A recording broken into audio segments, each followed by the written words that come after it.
ఇప్పుడే అనిలంతో కూర్చొని మాట్లాడటం జరిగింది. అండ్ సార్తో కూడా, శ్రీనివాస్ సార్తో కూర్చొని అందరూ కూర్చొని మాట్లాడటం జరిగింది. డెఫినెట్లీ 24 క్రాఫ్ట్స్కి ఫెడరేషన్ అనేది కావాలి, 100% కావాలి. సో అది కూడా నేను దృష్టిలో పెట్టుకొని నేను నాకున్న పరిధిలో నేను వివరణ ఇవ్వడం జరిగింది.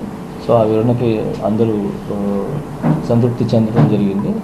సో ఈ సమస్య ఇక్కడితో క్లోజ్ అయిపోయిందని నేను భావిస్తున్నాను. And first of all thank you so much sir, Srinivas sir and Prasanna sir. ఈ విషయం తెలిసి వెంటనే అరే ఇది ఎటో వెళ్తుందని చెప్పి వచ్చి ఇమీడియట్లీగా అందరూ బాగుండాలని చెప్పి కూర్చొని ఈ సమస్యని క్లియర్ చేసినందుకు చాలా చాలా థ్యాంక్ యూ సార్, చాలా thank you so much sir. Chiranjeevi sir ఏ ప్రాబ్లం ఉన్నా, ఏ మంచి ఉన్నా ఫస్ట్ ఆయన ముందుంటారు.